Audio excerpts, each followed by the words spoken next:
ನಮ್ಗೆ 75 ದಿವಸ ಈಗ ಬೆಂಗಳೂರು ಕರಗ ಹೆಂಗಾಗುತ್ತ ಆತರ ಮುಂಚೆ ರಾಮಗಿರಿ ಕರಗ ಆಗದಂತೆ. ಇದು ಏನ್ ನೋಡ್ತಿದ್ದೀರಾ, ಇದು ಶ್ರೀ ಗುರು ಕರಸಿದ್ದೇಶ್ವರ ಸ್ವಾಮಿ ಉದ್ಭವ ಲಿಂಗ. ಇದು ಗಂಗಮ್ಮ ಅಂತ, ಇಲ್ಲಿಂದ ಕಾಶಿ ಲಿಂಕ್ ಇದೆ. ಶ್ರೀರಾಮ ಅಯೋಧ್ಯೆಯಿಂದ ವನವಾಸ ಟೈಮ್ ನಲ್ಲಿ ಇದು ಇದೇ ಮಾರ್ಗದಲ್ಲಿ ಹೋಗಿರೋದು. 199 ಅಂದ್ರೆ ಹೊಳಲ್ಕೆರೆ ತಾಲೂಕಿನಲ್ಲಿ ರಾಮಗಿರಿ. ಅಯೋಧ್ಯೆಯಿಂದನೂ ಇಲ್ಲಿ ಬಂದು ಬಹಳ ಜನ ಇದನ್ ಮಾಡ್ತಿರ್ತಾರೆ. ಹೌದಾ? ಇಲ್ಲಿ ಕಾಣಿಸ್ತಿದೆಯಲ್ರಿ, ಇದು ಕರಿಸಿದ್ದೇಶ್ವರ ಬೆಟ್ಟ ಅಂತ. ರಾಮ ಸ್ವಲ್ಪ ದಿನಗಳ ಕಾಲ ಇಲ್ಲೇ ವಾಸ ಮಾಡಿದ್ರು. ಅದಾದ ಮೇಲೆ ಚಿತ್ರದುರ್ಗ ಪಾಳೆಗಾರರ ಗಡಿ ಠಾಣೆ ಕೂಡ ಈ ಬೆಟ್ಟ ಆಗಿತ್ತು. ಶರಣ್ರೇ, ಎಲ್ಲರಿಗೂ ಶರಣಾರ್ಥಿ. ನಾ ಬಂದೀನಿ ಇವತ್ತ ರಾಮಗಿರಿಗೆ, ಹೊಳಲ್ಕೆರೆ ತಾಲೂಕು, ಚಿತ್ರದುರ್ಗ ಜಿಲ್ಲೆ. ಆಗ್ಲೇ ಹೇಳದ್ನಲ್ಲ, ಆ ಹಿಲ್ಲು ಅಲ್ಲೇ ಹೊಂಟೇನ್ರಿ. ಈಗ ಎಲ್ಲರಿಗೂ ಮೊದಲ ತಿಂಡಿ ತಿನ್ನೋ ವ್ಯವಸ್ಥೆ ಮಾಡ್ಕೋಬೇಕು. ಮೊದ್ಲು ತಿಂಡಿ ಹುಡುಕ್ಬೇಕು. ಊರಾಗ ಎಲ್ಲೈತೆ ಗೊತ್ತಿಲ್ಲ. ನಿಮ್ಮ ಪಾದರಕ್ಷೆಗಳನ್ನು ಇಲ್ಲೇ ಬಿಡಿ ಅಂತ ಹಾಕಿದ್ದಾರೆ. ಮೋಸ್ಟ್ಲಿ ಬೆಟ್ಟದ ಮೇಲೆ ಶೂ ಹಾಕೊಂಡು ಹೋಗಕ್ಕೆ ಅಲವಿಲ್ಲ ಅಂತ ಅನಿಸ್ತೈತಿ. ಸೊ ಈಗ ಬೇಸಿಗೆ ನಾನು ಇಲ್ಲೇ ಬಂದೀನ್ರಿ, ಬೆಟ್ಟದ ಬೇಸಿಗೆ. ಈ ಬೆಟ್ಟನ ಯಾವಾಗ ಬೇಕಾದ್ರೂ ಹತ್ಬೋದು, ಎಷ್ಟೊತ್ತಿಗೆ ಬೇಕಾದ್ರೂ ಹತ್ಬೋದು. ಯಾಕಂದ್ರ ಮ್ಯಾಗಿನ ತನಕನು ಶೆಲ್ಟರ್ ಐತಿ, ಮ್ಯಾಲೆ ಸಫಿಶಿಯಂಟ್ ನೆರಳು ಇರ್ತೈತಿ, ಏನು ತೊಂದರೆ ಇಲ್ಲ. ಆಮೇಲೆ ರಾತ್ರಿ ಹೊತ್ತಲ್ಲಿ ಹತ್ತಕ್ ಹೋದ್ರ ಲೈಟಿನ ವ್ಯವಸ್ಥೆ ಇರ್ತೈತಿ ಈ ಬೆಟ್ಟದಾಗ, ದೇವಸ್ಥಾನದ ತನಕ. ಇನ್ನೊಂದು ಇಂಪಾರ್ಟೆಂಟ್ ಅಂದ, ಇಲ್ಲಿ ನಂಬಿಕೆ ಏನಂತಂದ್ರ, ಅವ್ರು ನಂಬಿರೋ ಪ್ರಕಾರ ನಾವು ಯಾರು ಬೆಟ್ಟನ ಶೂ ಅಥವಾ ಸಾಕ್ಸ್ನ, ಶೂ ಅಥವಾ ಚಪ್ಪಲಿನ ಹಾಕೊಂಡು ಹತ್ತಬಾರ್ದು ಅನ್ನೋದು ಅವ್ರ ನಂಬಿಕೆ.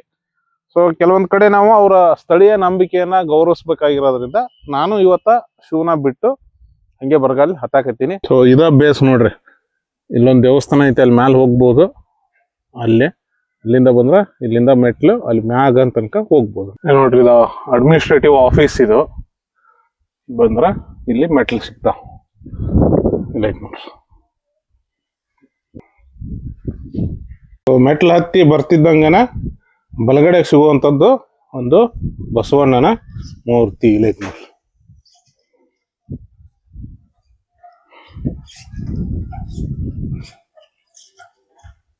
ಬಸವಣ್ಣನ ವಿಗ್ರಹನ ನೋಡ್ಕೊಂಡು ನಾವು ಮೆಟ್ಲದವ್ರಿ, ಮೆಟ್ಲ ಮೇಲೆ ಹತ್ಕೊಂಡು ಹೋಗ್ಬೇಕು. ಇಲ್ಲೊಂದು ಗಂಟಿನೂ ಐತಿ, ಎಷ್ಟು ಹೈಟ್ನಾಗ ಐತಿ. ಜಿಗಿದು ಹೊಡಿಬೇಕು.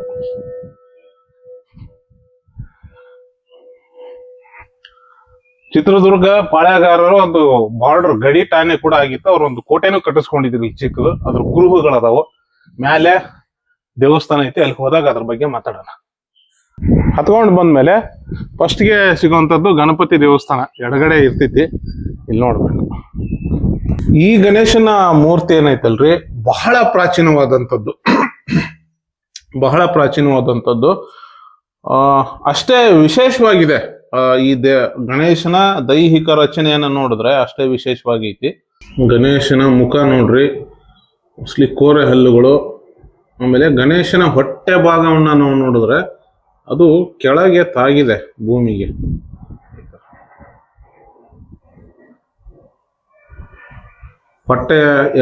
ಹೊಟ್ಟೆ ಭಾಗಕ್ಕೆ ಹಾವನ್ನ ಕಟ್ಕೊಂಡಿರ್ತಕ್ಕಂಥದ್ದು. ಸಾಮಾನ್ಯವಾಗಿ ಗಣೇಶನ ಹೊಟ್ಟೆಗೆ ಹಾವು ಸುತ್ತಕೊಂಡಿರೋದು ತುಂಬಾ ಅಪರೂಪ, ನಾವೆಲ್ಲೂ ನೋಡಲ್ಲ. ಅದಕ್ಕೊಂದು ಕಾರಣ ಐತಿ, ಊರಿನ ಹಿರಿಯರು ಹೇಳ್ತಾರೆ. ಯಜಮಾನ್ರೆ ನಮಸ್ಕಾರ. ನಮಸ್ಕಾರ. ಈ ಗಣೇಶನ ಹೊಟ್ಟೆಗೆ ಯಾಕೆ ಹಾವು ಸುತ್ತಕೊಂಡಿರ್ತಾನೆ? ಇದು ಗಣಪತಿ ಚೌತಿ ಹಬ್ಬದಾಗ ಮೋದಕ, ಕರಿಗೆಡುಬು, ಕರ್ಜಿಕಾಯಿ, ಚಕ್ಲಿ, ಕೋಡ್ಬಳೆ, ಏನೇನೋ ಎಲ್ಲ ದವಸ ಧಾನ್ಯಗಳು, ಒಂದು ಸಿಹಿ ಪದಾರ್ಥಗಳನ್ನು ಜಾಸ್ತಿ ಇಷ್ಟಪಡ್ತಾನೆ ಗಣೇಶ. ಆ ಒಂದು ಊಟದ ಒಂದು ಅವನು ಆನೆ ಹೊಟ್ಟೆ ಇರೋದ್ರಿಂದ ಜಾಸ್ತಿ ಊಟ ಬೇಕು ಅವ್ನಿಗೆ. ಹಂಗಾಗಿ ಏನು ಮಾಡ್ತಾನೆ, ಜಾಸ್ತಿ ತಿಂದು ಇದು ಮಾಡ್ತಾನೆ. ಆಮೇಲೆ ಚಂದ್ರ ಮ್ಯಾಲೆ ನೋಡಿ ನಗ್ತಾ ಇರ್ತಾನಂತೆ. ಚಂದ್ರನ ನಕ್ನಲ್ಲ ಅಂತ ಹೇಳಿ ಏನೋ ಕಲ್ಲು ಎಡವಿ ಬಿದ್ದ ಅಂತ ಹೇಳ್ತಾರೆ. ಅದು ಏನಾಯ್ತು, ಹೊಟ್ಟೆ ಒಳಗೆ ತಿಂದಿದ್ದೆಲ್ಲ ಬಂದು ಕಕ್ಕಿಂದ ಹೊಟ್ಟೆ ಒಳಗೆ ಇದಾಯ್ತು ಅಂತ ಹೇಳ್ತಾರೆ. ಅದನ್ನ ಅಷ್ಟು ಗಣಪ ಅಷ್ಟು ಹೊಟ್ಟೆ ಒಳಗೆ ತುಂಬ್ಕೊಂಡು ಅಷ್ಟು ಊಟನ ಆಮೇಲೆ ಒಂದು ಹಾವು ಹೋಗಿತ್ತಂತೆ, ಹಾವು ಹಿಡ್ಕೊಂಡು ಹೊಟ್ಟೆ ಸುದ್ದಿಗಂಡ ಅಂತ ಒಂದು ಹಿಂದಿನ ಕಾಲದಲ್ಲಿ ಹೇಳ್ತಾರೆ. ಅದನ್ನ ನಾವು ಅದು ಇನ್ನೊಬ್ರು ಹೇಳಿದ್ ನಾವು ಕೇಳ್ತೀವಿ, ಹೇಳ್ತಾ ಇರೋದು. ಆಮೇಲೆ ಅದು ಚೌತಿ ದಿವಸ ಚಂದ್ರ ನೋಡಬಾರ್ದು ಅಂತ ಹೇಳಿ, ಅದು ದೋಷ. ಗಣಪ ಅದು ಶಾಪ ಕೊಟ್ಟಿರ್ತಾನೆ ಚಂದ್ರಗೆ. ನಿನ್ನ ಯಾರು ಚೌತಿ ನನ್ನ ಹಬ್ಬದ ದಿವಸ ನೋಡ್ತಾರೆ, ಅವರಿಗೆ ಅಪವಾದ ಬರಲಿ, ಕಂಟಕ ಅವರಿಗೆ ಕೆಟ್ಟದ್ದಾಗಲಿ ಅಂತ ಒಂದು ಶಾಪ ಕೊಟ್ಟಿರ್ತಾನೆ. ಅದಕ್ಕೋಸ್ಕರ ಚೌತಿ ದಿವಸ ಚಂದ್ರ ದರ್ಶನ ನಿಷೇಧ ಅಂತ ಹೇಳ್ತಾರೆ. ಸೊ ಹಿಂದೆ ಪಾಳೆಗಾರರು ರಾಜ ಮಹಾರಾಜರ ಕಾಲದಲ್ಲಿ ಕೋಟೆನ, ಈ ಬಂಡೆನ ಹೊಡಿತಿದ್ರಲ್ವಾ, ಹಿಂಗೆ ಈ ತರ ಅದಕ್ಕೆ ಮಾರ್ಕ್ ಹಾಕಿ ಇದ್ರ ಒಳಗಡೆ ಇಲ್ಲ ಮರದ ತುಂಡುಗಳನ್ನ ಹಾಕಿ ಅದಕ್ಕೆ ನೀರು ಬಿಡ್ತಿದ್ರಂತೆ. ಅದು ಹಿಗ್ಗದಾಗೆಲ್ಲ ಇದು ಕ್ರ್ಯಾಕ್ ಬಿಡುತ್ತೆ ಅಂತ. ಬಟ್ ಇದು ಕೋಟೆ ಇಲ್ಲಿದೆಯಲ್ಲ, ಇದು ಕೋಟೆ. ಈಗ ಸ್ವಲ್ಪ ಸ್ವಲ್ಪ ಉಳ್ದೈತಿ, ಮಿಕ್ಕಿರೋದೆಲ್ಲ ಬಿದ್ದೈತಿ. ಇಲ್ಲ ಐತಿ ನೋಡ್ರಿ ಹಿಂಗೆ. ಸೊ ರೀಸೆಂಟ್ ಆಗಿ ಭಕ್ತರು ಸೇರ್ಕೊಂಡು ಮಾಡಿರ್ತಕ್ಕಂಥದ್ದು ವ್ಯವಸ್ಥೆ ಇದು. ಸೀಟ್ ಹಾಕಿರೋದು, ಮೆಟ್ಲು ಮಾಡುವಂಥದ್ದು. ಇದು ಕೋಟೆ, ಕೋಟೆಯ ಒಂದು ಭಾಗ ಇದೆ ನೋಡ್ರಿ. ಕೋಟೆ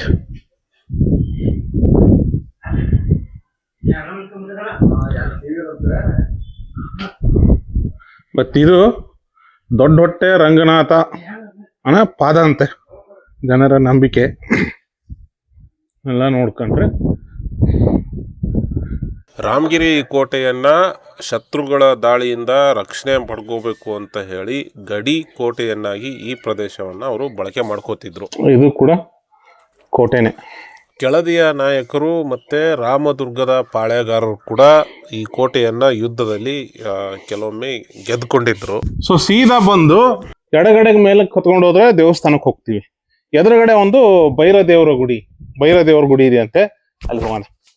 1739 ಸೆಪ್ಟೆಂಬರ್ 16ನೇ ತಾರೀಕು ಹಿರಿಯ ಮದಕರಿ ನಾಯಕರು ಚಿತ್ರದುರ್ಗದ ಪಾಳೆಗಾರ ಈ ಕೋಟೆಯನ್ನ ಮತ್ತೆ ತಮ್ಮ ವಶಕ್ಕೆ ಪಡ್ಕೋತಾರೆ. ಮೋಸ್ಟ್ಲಿ ಒಂದು ಗುಹಾಂತರ ದೇವಾಲಯ ಇರ್ಬೇಕ್ರಿ. ಇದು ಗುಹೆ ಇದ್ದಂಗೆ ಐತಿ ನೋಡ್ರಿ. ವೆಹಿಕಲ್ ಬರೋದಕ್ಕೂ ದಾರಿ ಮಾಡ್ಕೊಳಕತ್ಯಾರ ಇಲ್ಲಿ. ಗುಹೆ ಐತ್ರಿ ಇಲ್ಲಿ ಒಳಗಡೆ. ಗುಹೆ ಒಳಗಡೆ ಬಂದ್ರೆ ಇಲ್ಲ ಐತಿ ನೋಡ್ರಿ, ಭೈರವನ ದೇವಸ್ಥಾನ.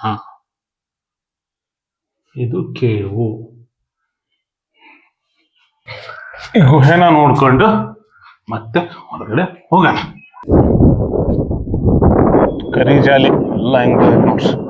ಸೊ ಆ ಕಡೆ ವೀರಭದ್ರೇಶ್ವರ ಭದ್ರ ದೇವಸ್ಥಾನ ನೋಡ್ಕೊಂಡು ಬಂದ್ಮೇಲೆ ಕೆಳಗಿಳಿದ್ರೆ ಮತ್ತೆ ನಾವು ಬಲಗಡೆ ಮ್ಯಾಲಕ್ ಹೋಗ್ಬೇಕು. ಮೆಟ್ಲದಾವ್ ಬಹಳ ನೀಟಾಗಿ ಮೇಂಟೈನ್ ಮಾಡ್ಯಾರ ಇಲ್ಲೆಲ್ಲ. ಕಸ ಎಲ್ಲ ಗುಡಿಸಿ ನೀಟಾಗಿ ಇಟ್ಕೊಂಡ್ರ ಅದ್ಭುತವಾಗಿ ಐತಿ. ವಿಜಯನಗರ ಅರಸರು ಈ ರಾಮೇಶ್ವರ ಮತ್ತೆ ವೀರಭದ್ರೇಶ್ವರ ದೇವಸ್ಥಾನಗಳನ್ನ ಜೀರ್ಣೋದ್ಧಾರ ಮಾಡಿದ್ರ ಬಗ್ಗೆ ಮಾಹಿತಿ ಕೂಡ ಐತಿ. 1418ರ ಕಾಲದಲ್ಲಿ ಅಜಯ್ ಅವರು ಹೋಗಿದ್ರ ಬೆಟ್ಟಕ್ ಮೇಲೆ? ಎಷ್ಟು ವಯಸ್ಸು ನಿಮ್ಗೆ? ನಮ್ಗೆ 75. ಹತ್ತತ್ತೀರಾ? ಎಷ್ಟ್ ಸರಿ ಹೋಗ್ತೀರಾ ವಾರಕ್ಕೆ? ದಿವಸ ಹತ್ತತ್ತೀರಾ?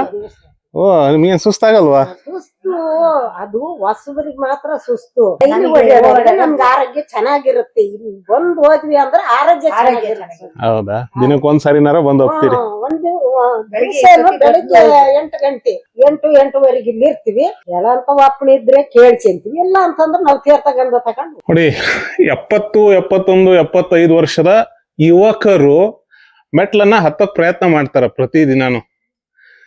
20, 25, 30, 35 ನಮ್ಮಂತ ಮುದುಕರು ಮೆಟ್ಲನ್ನ ಬಿಟ್ಟು ಸೀದಾ ನಾವು ದೇವ್ರ ಪಾದಕ್ಕೆ ಗಾಡಿನೇ ತರಬೇಕು.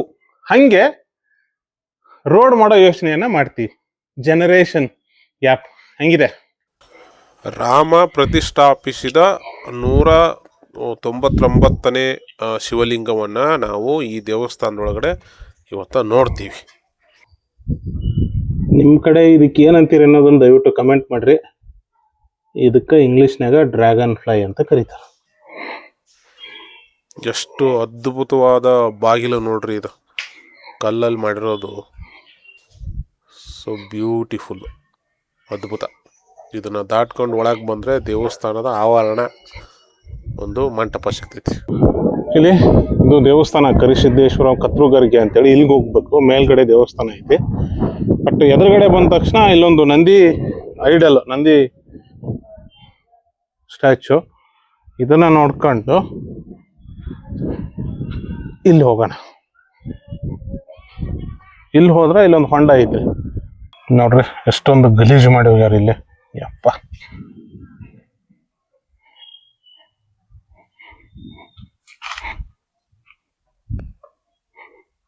ಮೋಸ್ಟ್ಲಿ ಇದು ವೀರಗಲ್ಲು ಅಂತ ಅನಿಸ್ತೈತಿ ನನಗೆ. ಇದನ್ನ ನೋಡಿದ್ರ ನೋಡೋಣ ಏನೈತಿ. ಇಲ್ಲಿ ಕಾಣಿಸಂಗಿಲ್ಲ, ಅದು ಎದುರುಗಡೆಯಿಂದ ನೋಡ್ಬೇಕು.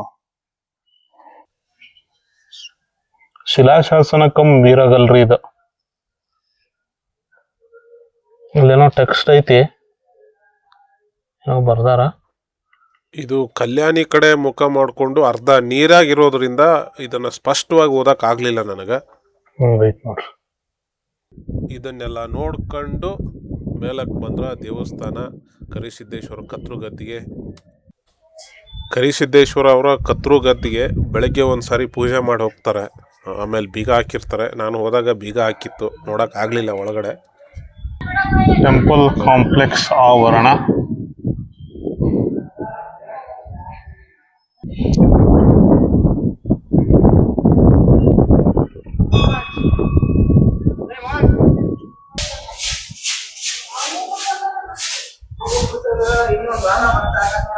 ಇದೊಂದು ಅತ್ಯಂತ ಪುರಾತನ ದೇವಸ್ಥಾನ. ಅದರ ಸ್ಟ್ರಕ್ಚರ್ ಹಾಗೆ ಐತಿ, ಬಟ್ ಹೊರಗಡೆ ಪೇಂಟ್ ಮಾಡಿರೋದ್ರಿಂದ ನಮ್ಗೆ ಅದರ ಪ್ರಾಚೀನತೆ ಅರ್ಥ ಆಗೋದಿಲ್ಲ. ದೇವಿ ವಿಗ್ರಹ.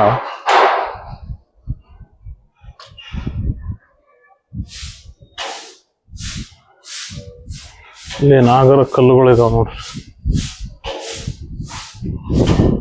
ಇದು ಷಣ್ಮುಖ ಮುರುಘ.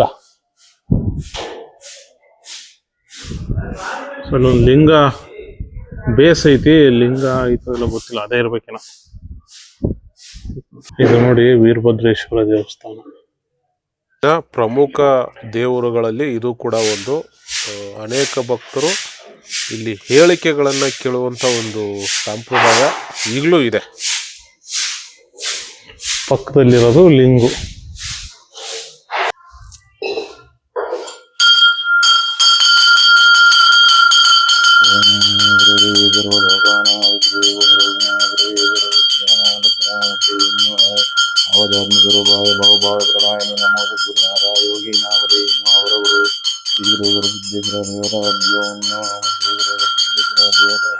ಅರ್ಚಕರೇ ನಮಸ್ಕಾರ. ನಮಸ್ತೆ. ಇಲ್ಲಿ ಶ್ರೀ ಗುರು ಕರಿಸಿದ್ದೇಶ್ವರ ಸ್ವಾಮಿ ಪುಣ್ಯಕ್ಷೇತ್ರ ಅಂತ. ಇಲ್ಲಿ ಶ್ರೀರಾಮ ವನವಾಸ ಟೈಮ್ನಲ್ಲಿ ಸೀತಾನ್ವೇಷಣಾ ಕಾಲದಲ್ಲಿ ಬಂದು ಇಲ್ಲಿ ತಂಗಿ ಉಳ್ಕೊಂಡು ಲಿಂಗು ಪೂಜೆ ಮಾಡೋಗಿರೋದ್ರಿಂದ ರಾಮ ಪ್ಲಸ್ ಗಿರಿ, ರಾಮಗಿರಿ ಅಂತ ಹೆಸರು ಬಂತು. ಕಾಲಕ್ರಮೇಣ ಇದು ಫಸ್ಟಿಗೆ ರಾಮೇಶ್ವರ ಅಂತ ಇರುತ್ತೆ ಹೆಸರು. ಆಮೇಲೆ ಕಾಲಕ್ರಮೇಣ ಇಲ್ಲಿ ಮದಕರಿ ನಾಯಕ ದಂಡೈತ್ ಬಂದಾಗ ಕರಿ ಅಂದ್ರೆ ಆನೆ ಬದುಕಿಸಿದ ಕರಿಸಿದ್ದೇಶ್ವರ ಅಂತ ಅಜ್ಜರೇ ಗದ್ದಿಗೆ. ಅವರು ಕರಿ ಅಂದ್ರೆ ಆನೆ ಬದುಕಿಸಿರೋದ್ರಿಂದ ಕರಿಸಿದ್ದೇಶ್ವರ ಸ್ವಾಮಿ ಅಂತ ಹೆಸರು ಬರುತ್ತೆ. ಕರಿ ಅಂದ್ರೆ ಆನೆ ಪ್ಲಸ್ ಸಿದ್ದೇಶ್ವರ ಅಂತ ಸೇರಿಸ್ತಾರೆ. ಆಮೇಲಿಂದ ರಾಮೇಶ್ವರ ಹೋಗಿ ಕರಿಸಿದ್ದೇಶ್ವರ ಅಂತ ಹೆಸರು ಬರುತ್ತೆ. ಇದು ಶ್ರೀ ಗುರು ಕರಿಸಿದ್ದೇಶ್ವರ ಸ್ವಾಮಿ ಸೋಮವಾರ ಮತ್ತು ಅಮಾವಾಸ್ಯೆ ದಿನ ಮತ್ತೆ ಶ್ರಾವಣ ಕಾರ್ತಿಕ ಮಾಸದಲ್ಲಿ ವಿಶೇಷ ಪೂಜೆ ಇರುತ್ತೆ. ಬೆಳಿಗ್ಗೆ ದೈನಂದಿನ ತ್ರಿಕಾಲ ಪೂಜೆ ಇರುತ್ತದೆ. ಶ್ರೀ ಗುರು ಕರಿಸಿದ್ದೇಶ್ವರ ಸ್ವಾಮಿಗೆ ಅಪಾರವಾದ ಭಕ್ತಾದಿಗಳು ಇದ್ದಾರೆ. ಇದು ಏನ್ ನೋಡ್ತಾ ಇದ್ದೀರಾ, ಇದು ಶ್ರೀ ಗುರು ಕರಿಸಿದ್ದೇಶ್ವರ ಸ್ವಾಮಿ ಉದ್ಭವ ಲಿಂಗ. ಇದು ಏನ್ ನೋಡ್ತಾ ಇದ್ದೀರಾ, ಇದು ಬಸವೇಶ್ವರ. ಶಿವನ ಅಪೋಸಿಟ್ ಯಾವಾಗ್ಲೂ ಇದ್ದೇ ಇರುತ್ತೆ. ಇಲ್ಲಿ ಒಳಗಡೆನ ನೋಡ್ಬೋದು ನೀವು. ಸಣ್ಣ ಬಸವಣ್ಣ ಅಲ್ಲಿ ಇಟ್ಟಿದ್ದೀವಿ. ಅಲ್ಲಿ ಪಕ್ಕದಲ್ಲಿ ಒಂದು ಬಸವಣ್ಣ ಐತೆ. ಇದು ದೊಡ್ಡ ನಂದಿ. ಇದೇನ್ ನೋಡ್ತಿದ್ದೀರಾ ನೀವು, ಇದು ಗಂಗಮ್ಮ ಅಂತ. ಇಲ್ಲಿಂದ ಕಾಶಿ ಲಿಂಕ್ ಇದೆ. ಅದು ಹೇಗ್ ಗೊತ್ತಾಯ್ತು ನಮಗೆ ಅಂದ್ರೆ, ಇಲ್ಲಿಂದ ಬೆತ್ತ ಬಿಟ್ಟಿರ್ತಾರೆ, ಅದಲ್ಲಿ ಸಿಕ್ಕಿರೋದ್ರಿಂದ ನಮಗೆ ಇಲ್ಲಿಂದ ಕಾಶಿ ಲಿಂಕ್ ಇದೆ ಅಂತ ಗೊತ್ತಾಗುತ್ತೆ. ನೀವೇನ್ ನೋಡ್ತಿದ್ದೀರಾ ಇದೆ ಗಂಗಮ್ಮ. ಇವ್ರು ಸಪ್ತಮಾತೃಕೆ ಅಲ್ವಾ? ಕೆಳಗಡೆ ಇರೋದು ಏನ್ ನೋಡ್ತಿದ್ರಿ, ಇದೆಲ್ಲ ಸಪ್ತಮಾತೃಕೆ ಇರೋದು. ಇಲ್ಲಿ ಇರ್ತಕ್ಕಂತಹ ಸಪ್ತಮಾತೃಕೆಯರ ವಿಶೇಷತೆ ಅಂತಂದ್ರಿ, ಸಾಮಾನ್ಯವಾಗಿ ಎಲ್ಲೂ ಸಪ್ತಮಾತೃಕೆಯರ ಹೆಸರನ್ನ ಮೆನ್ಷನ್ ಮಾಡಿರೋದಿಲ್ಲ, ಬಟ್ ಇಲ್ಲಿ ಮೆನ್ಷನ್ ಮಾಡ್ಯಾರ ನೋಡು. ಇಲ್ಲಿ ಮೇಲ್ಗಡೆ ಅವ್ರ ಹೆಸರಿದೆ, ಈ ಕೆಳಗಡೆ ಬಂದ್ರೆ ಒಬ್ಬೊಬ್ರದ್ದೇ ಹೆಸರು.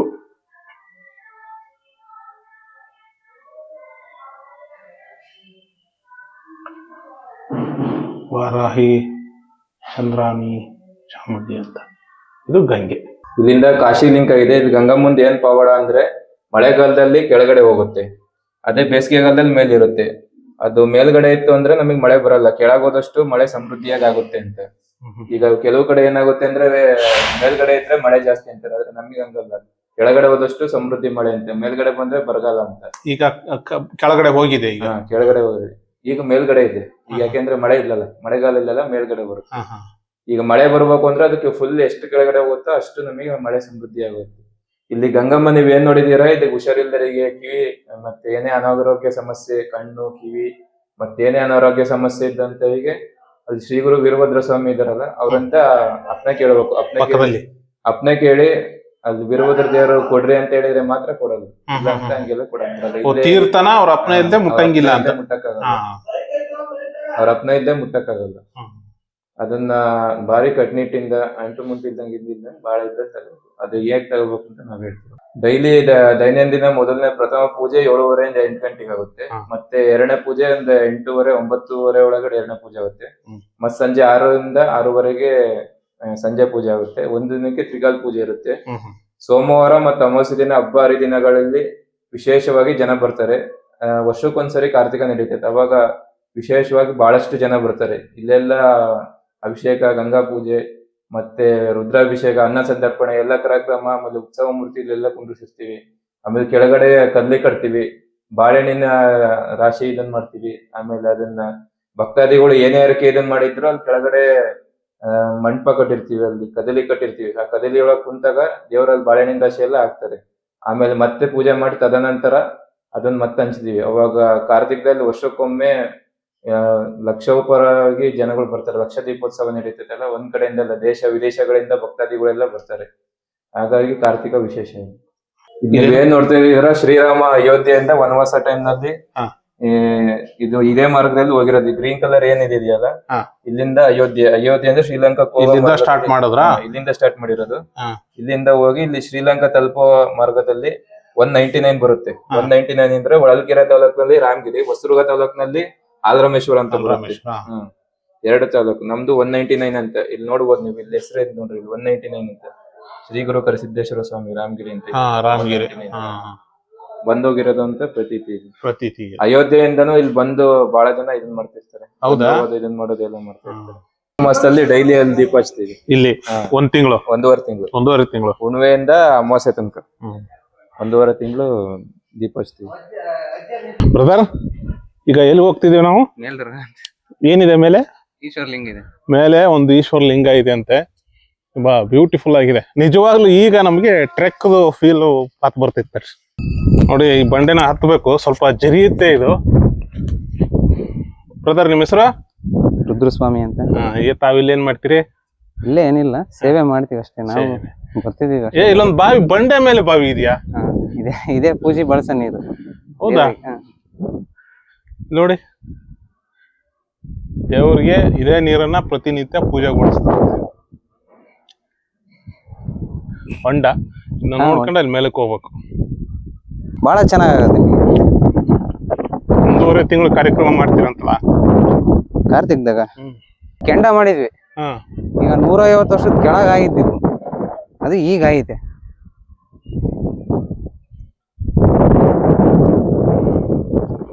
ಹಿಂಗಿದೆ ಇದು ಬಂಡೆ, ಜಾರ್ತಾ ಇದೆ.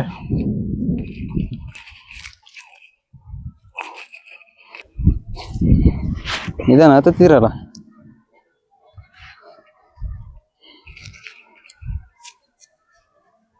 ಹತ್ತುವಾಗ ಏನು ತೊಂದರೆ ಇಲ್ಲ. ಇಳಿಬೇಕು. ಇದು ಹೊಂಡದ ತರನೇ ಬಾವಿ ಇದೆಯಾ? ಅವಾಗಿನ ಕಾಲದಾಗೆ ಅಜ್ಜರು ಕಾಣಿಕ ಹೇಳಿ ಇದ್ರಾಗ ಬೀಳ್ತಿದ್ರಂತ ಹೇಳ್ತಾರೆ. ಇಲ್ಲಿ ನಮಗೆ ಹೊಂಡದಲ್ಲಿ ಈಗ ಬೆಂಗಳೂರು ಕರಗ ಹೆಂಗಾಗುತ್ತ ಆತರ ಮುಂಚೆ ರಾಮಗಿರಿ ಕರಗ ಆಗದಂತೆ. ಓ, ಈಗ ಇಲ್ಲ ಅದು.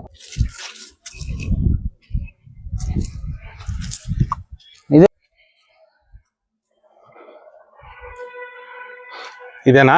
ಇದೆ ಈಶ್ವರ ಲಿಂಗ. ಈಶ್ವರ ಲಿಂಗ ಇಲ್ಲ, ಹರಿಹರ ಲಿಂಗೇಶ್ವರ ಅಂತ ಇದೆ. ಹರಿಹರ ಲಿಂಗೇಶ್ವರ.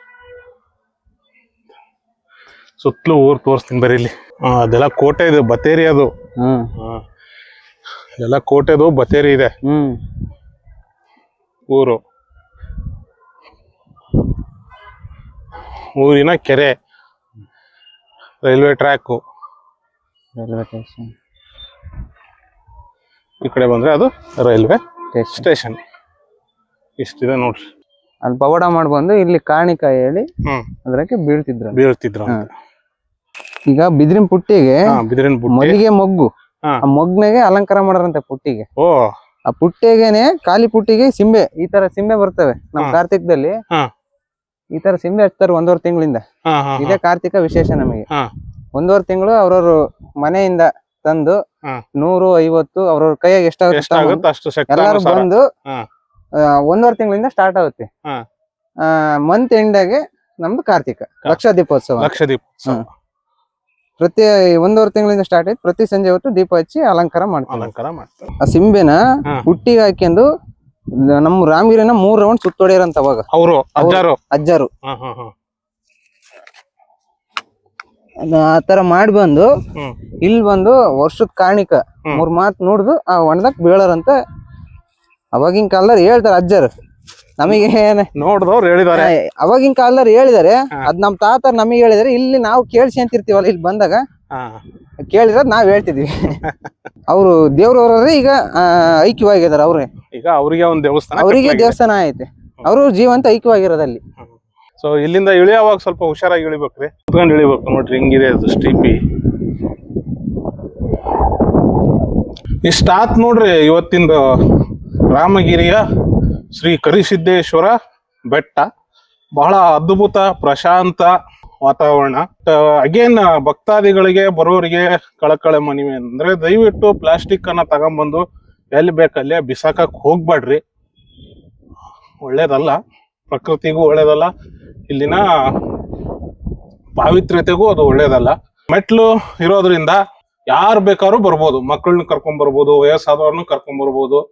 ನೆರಳು ಸಿಕ್ಕಾಪಟ್ಟೆ ಇರೋದ್ರಿಂದ ಯಾವುದೇ ತೊಂದರೆ ಇಲ್ಲ, ಆರಾಮಾಗಿ ಮೆಟ್ಲನ್ನ ಹತ್ಕೊಂಡು ಬರಬಹುದು. ಒಂದು ಅರ್ಧ ದಿನಕ್ಕೆ ಸೂಕ್ತವಾದಂತಹದ್ದು ಪ್ಲೇಸು. ಇಲ್ಲಿಂದ ಒಂದು 30 ಕಿಲೋಮೀಟರ್ ಹೋದ್ರೆ ಹಾಲ್ರಾಮೇಶ್ವರ ಅಂತ ಸಿಗುತ್ತೆ ಇನ್ನೊಂದು. ಅದು ಕೂಡ ರಾಮ ಬಂದು ನೆಲೆಸಿರ್ತಕ್ಕಂಥದ್ದು ಒಂದು ಸ್ಥಳ. ಸುತ್ತಮುತ್ತಲು ಒಳ್ಳೊಳ್ಳೆ ಪ್ಲೇಸ್ಗಳಿದಾವೆ. ಮತ್ತ ಇನ್ನೊಂದು ವಿಡಿಯೋದಾಗ ನಿಮ್ಮನ್ನ ಸಿಗ್ತೀನಿ. ಅಲ್ಲಿ ತನಕ ನೋಡ್ತೀರಿ ನಮ್ಗ ಸಿಕ್ಕಂತೆ ಸಂಚಾರ ಯೂಟ್ಯೂಬ್ ಚಾನಲ್. ಜೈ ಶ್ರೀ ಕರಿಸಿದ್ದೇಶ್ವರ, ಜೈ ಕರ್ನಾಟಕ, ಜೈ ಶಂಕ್ರಿ, ಜೈ ಜೈ ಶಂಕ್ರಿ.